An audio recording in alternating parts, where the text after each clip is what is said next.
Добрый день, уважаемые дамы и господа. Меня зовут доктор Нилс Душек.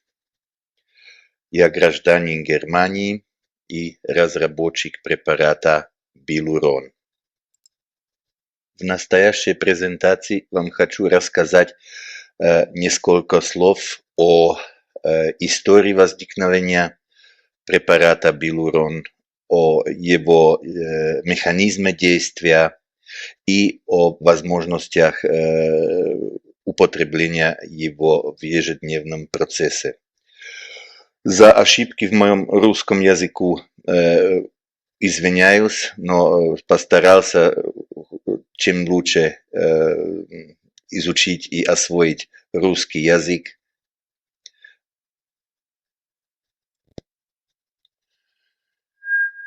Препарат Билурон – это, можно сказать, ортомолекулярный препарат и производится в Германии. Производителем есть моя компания Grammarevit, и производим Билурон для Coral Club International. Билурон считается торговой маркой Coral Club International.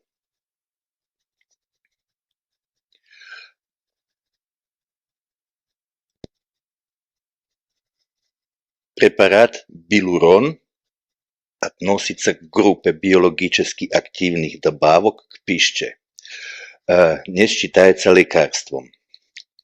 В состав Билурона входит комплекс гиалуронной кислоты вместе с хондроитином, как ударное вещество, инертный сахар для хранения, витамин Е как антиоксидант, калиум-сорбат как консервант и вода. Вода структурирована.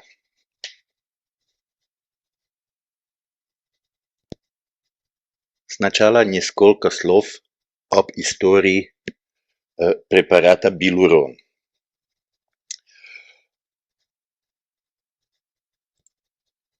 Разработки его начались уже 20 лет тому назад. Дальше. Как всегда в медицине, первые эксперименты с гиалуронной кислотой в поисках эффективной формулы были сделаны на мышах и крысах. После того мы прошли на экспериментальную базу с более крупными животными, собаки и лошади. В итоге в 2000 году мы закончили успешно испытания на лошадях и год позже испытания на добровольцах-спортсменах. Результаты эти покажу в следующих слайдах. И в 2013 году завершили одну из последних регистраций препарата на основе гиалуронной кислоты под названием Билурон в России. Дальше.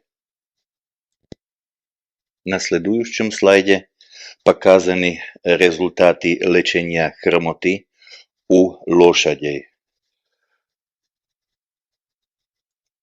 Эффективность лечения после одномесячного приема гиалуронной кислоты оценивали ветврачи, и здесь следующие результаты. У 38% лошадей было улучшение, у 52% было значительное улучшение.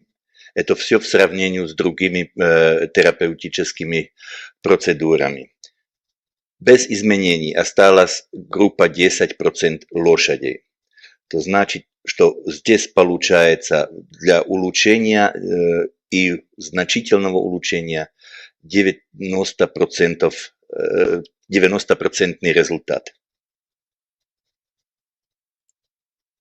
Ухудшение хромоты не показано ни у одной лошади.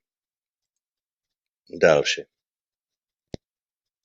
Похожие результаты мы получили и у людей, как видно в слайде номер 8.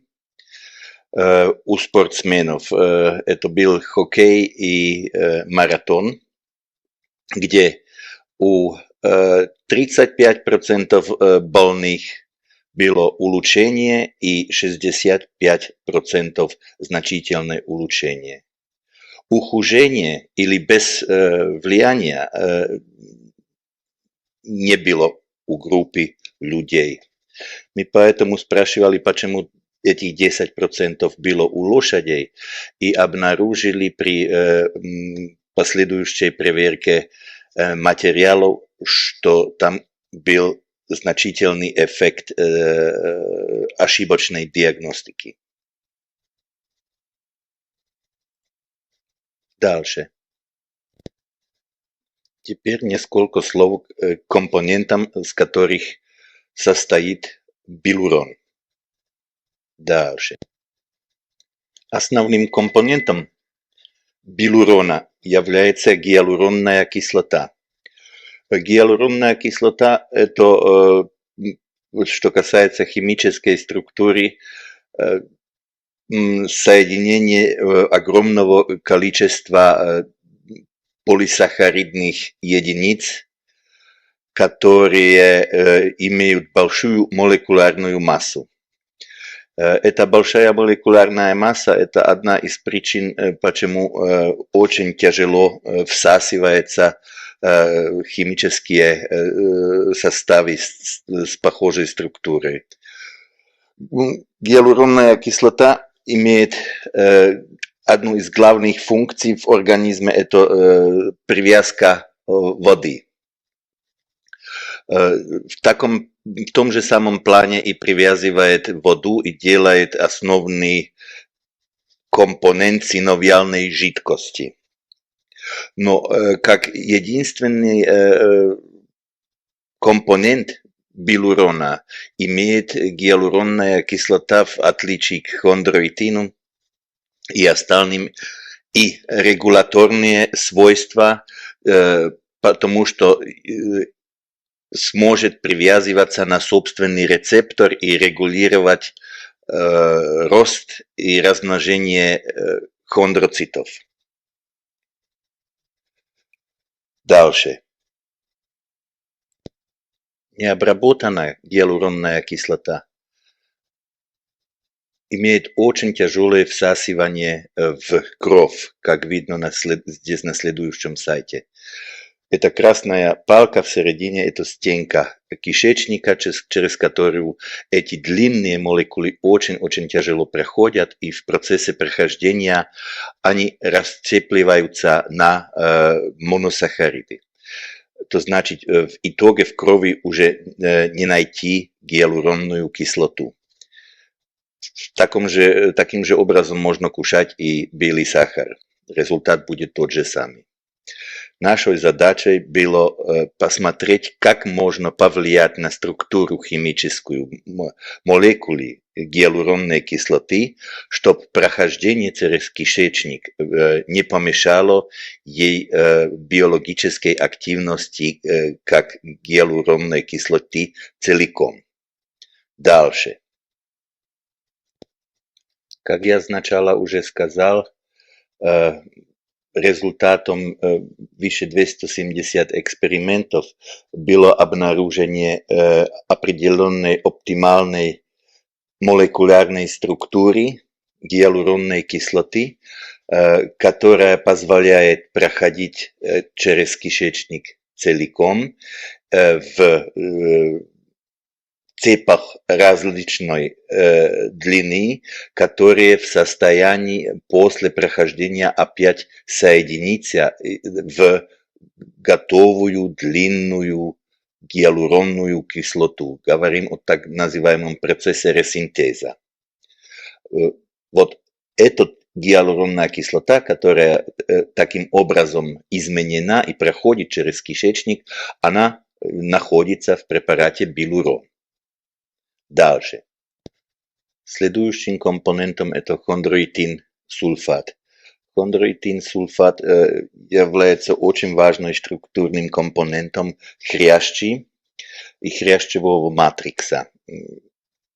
В разнице к гиалуронной кислоте хондроитин-сульфат является чисто стройматериалом.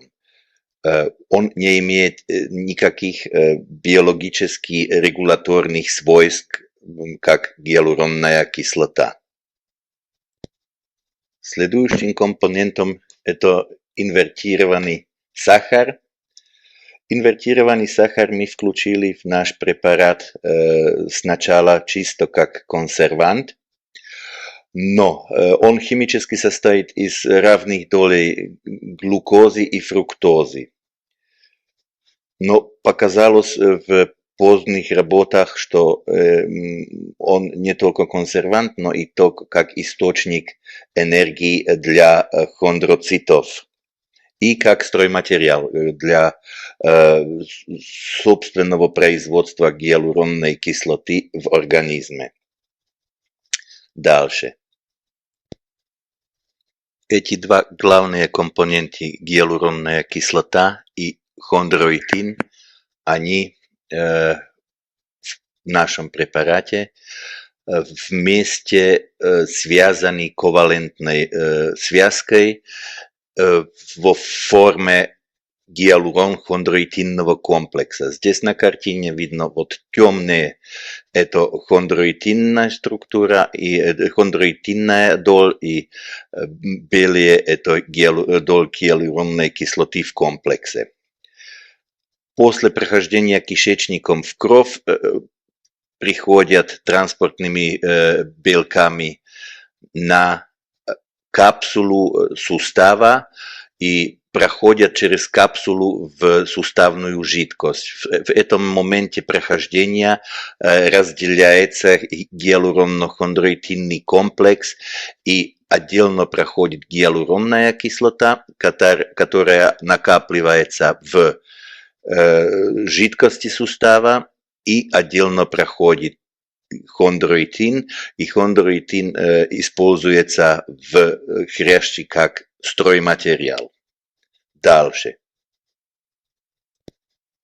Здесь на картинке видно здоровый сустав, который состоит из кости, хрящи, это желтые, суставной капсулы, зеленые, и синовиальной мембраны, которая ограничивает синовиальную жидкость.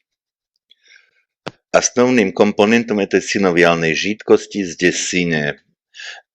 Это гиалуронная кислота.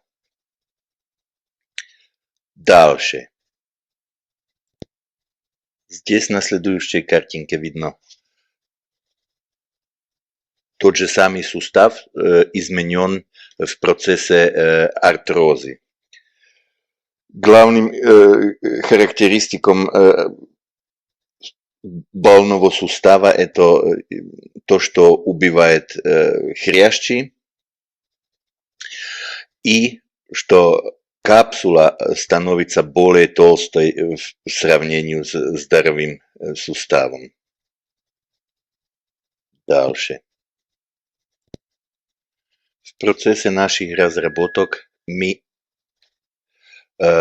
хотели объяснить для себя механизм действия гиалуронно-хондроитинного комплекса, который находится в препарате Билурон. Поэтому мы взяли гиалурон-хондроитинный комплекс и маркировали его радиоактивным маркером и смотрели его разделение в организме.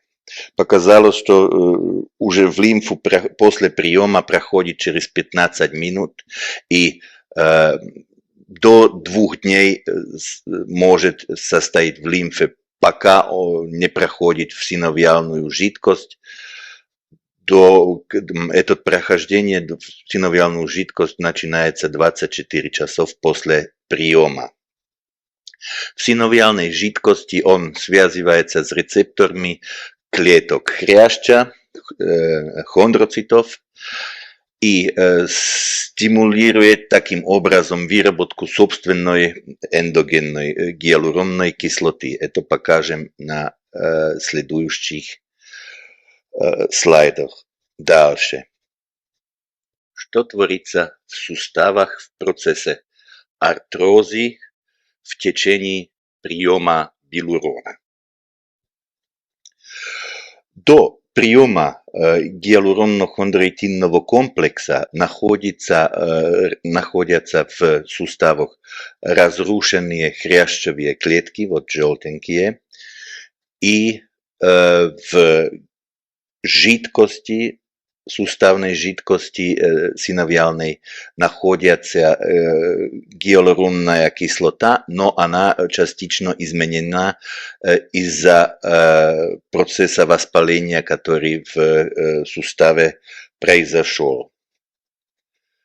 То значит, гиалуронной кислоты здесь минимум, поскольку здесь минимум гиалуронной кислоты, она не способна привязываться на рецепторы хрящевых клеток и так регулировать их действие.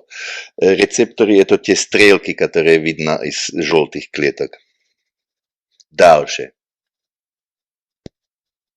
С момента первичного приема билурона начинается в организме процесс насыщения гиалуронной кислотой.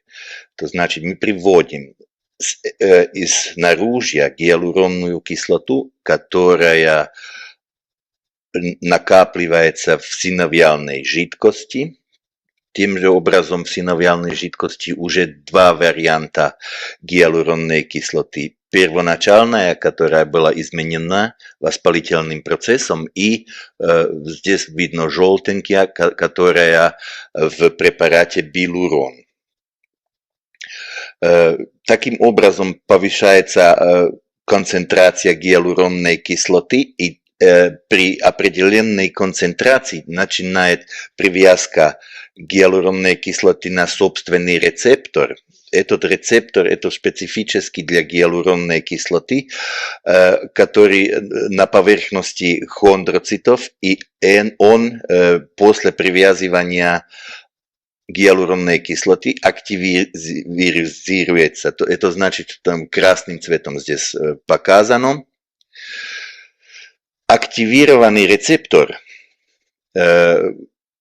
позволяет клеткам размножение, пролиферацию и выращивание новых клеток в хрящи. В том же часе идет и во время приема идет и повышение концентрации хондроитина, который накапливается в жидкости, но он пока еще без определенных свойств, потому что хрящевые клетки, они не могут его перерабатывать и внести в матрикс, поскольку они не активированы. Только после активации гиалуронной кислотой смогут хрящевые клетки перерабатывать хондроитин в виде стройматериала, чтобы сделать новые слои хрящи. Дальше. Здесь видно состояние сустава после приема билурона, после 30-дневного приема. Характеристически есть, что там произошла благодаря активации рецепторов CD44, произошла пролиферация хондроцитов, то есть размножение хондроцитных клеток. Эти нормализируют свой метаболизм и способны уже сами вырабатывать гиалуронную кислоту, так как в здоровом суставе. То значит, теперь уже появляются у нас три вида гиалуронной кислоты. Первоначальная гиалуронная кислота, которая при воспалении уже была в суставе. После того экзогенная желтая, которая в препарате билурон. И как результат оздоровления появляется третья форма эндогенная гиалуронная кислота, которую выпускает организм себе сам. Дальше. На следующем слайде показана постепенная возможность восстановления сустава после регулярного приема билурон. Вплоть до того, что заканчиваются воспалительные процессы, и обновленная синовиальная жидкость позволяет суставам без огромной боли движения. На следующих двух слайдах более схематически показан еще раз процесс восстановления хрящевых клеток после приема билурон. Дальше. На слайде номер 25 видно, как меняется динамика и содержание гиалуронной кислоты в жидкости суставов во время и после приема билурон. На первой неделе, когда начинается процесс приема гиалуронно-хондроитинного комплекса, вначале находим в суставной жидкости только воспалительную гиалуронную кислоту. Постепенно с ежедневным приемом билурон накапливается экзогенная гиалуронная кислота, здесь красный цвет. Этот процесс накапливания идет до конца приема на 30-й день. В определенный момент есть накапливание уже такое количество гиалуронной кислоты, которая позволяет привязку на рецептор CD44, это где-то в пределах третьей недели приема. С того момента начинает организм сам выделять еще эндогенную гиалуронную кислоту. Интересно, что в четвертой неделе, когда процесс приема уже закончен, растет эндогенная дальше, эндогенная продукция гиалуронной кислоты, и так же самое на 5, 6, 7 неделе до достижения биологического определенного максима и без последующего приема билурон. Дальше. Теперь несколько слов о принимании билурона в процессе влияния и ухаживания за суставами. На следующем слайде номер 27 показан зависимость выработки гиалуронной кислоты от возраста. Однозначно показано, что до 20 лет организм способен вырабатывать себе гиалуронную кислоту в полном объеме. И после 20 выработка производительность гиалуронной кислоты падает, и 60-летний имеет уже столько лишь 10% выработки гиалуронной кислоты, которая ему нуждается. Это однозначно доказано, что организм надо субституировать изнаружья гиалуронную кислоту, потому что как только упадет концентрация пониже активирования рецептора CD44, восстанавливаются и процессы оздоровления в суставах. Билурон предназначен не только для больных, но и для здоровых людей. В первой очереди это мы в течение последних 10 лет накопили ведомство, где можно применять гиалуронно-хондроитинный комплекс. Это у детей здоровых детей в фазе роста, у спортсменов, когда у них идет или перегрузка, или профилактически до нагрузок и соревнований. И у пожилых людей возрастный износ произошел, можно восстанавливать опять назад хрящ с помощью билурона. И классические применения это артроз и патология межпозвоночных дисков. И в последних летах мы сделали большой эксперимент в Вьетнаме, где нам удалось доказать, что с помощью билурона можно в комплексной терапии очень хорошо влиять на подагру.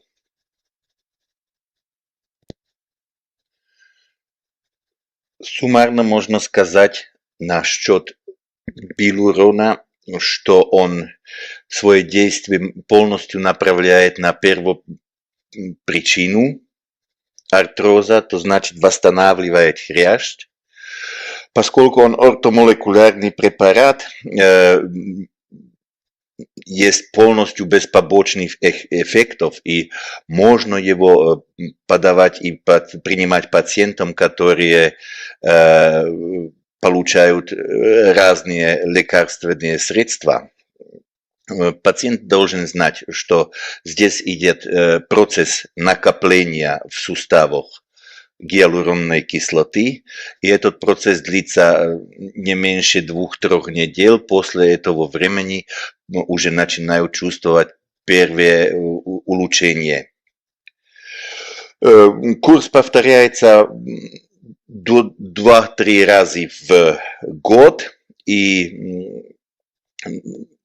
очень важно, надо промешивать во время приема, размешать, потому что там идет осадок. Этот осадок, он за счет витамина Е.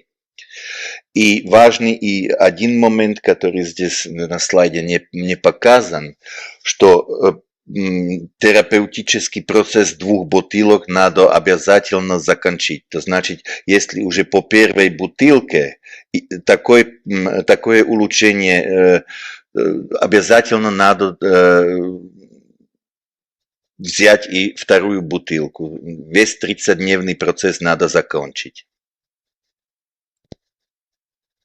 Если сравнить наш билурон с другими хондропротективными препаратами, за счет того, что у нас находится комбинация и гиалуронной кислоты вместе с стройматериалом, то значит с хондроитином, имеем несколько преимуществ, которые в остальных препаратах не находятся. Самым главным преимуществом есть, что мы не только регулируем через рецептор CD44 пролиферацию хрящевых клеток, но и сразу же дадим им стройматериал хондроитин, чтобы восстановить хрящ в суставах. Dalším преимуществом je, что билурон можно принимать и профилактически. Там это не рекомендуется профилактически при инъекции, использовании инъекций.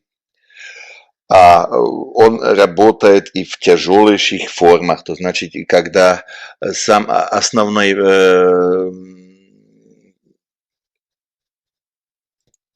Основным вопросом есть, что было в суставе присутствие каких-то остатков хрящей, как, например, при артрозе степени 4, с которого можно начать восстанавливать. Потому что при степени 5 там уже нет хрящевых клеток, и там даже и билурон не очень поможет. Билурон разработан и производим в Германии. Поставляем его в 35 стран мира и под названием Билурон теперь и в Россию. В следующем показано несколько фотографий с производство современное, где гиалуронная кислота вырабатывана в биоферментерах и производственные мощности позволяют делать ежедневно несколько тысяч бутылок билурона.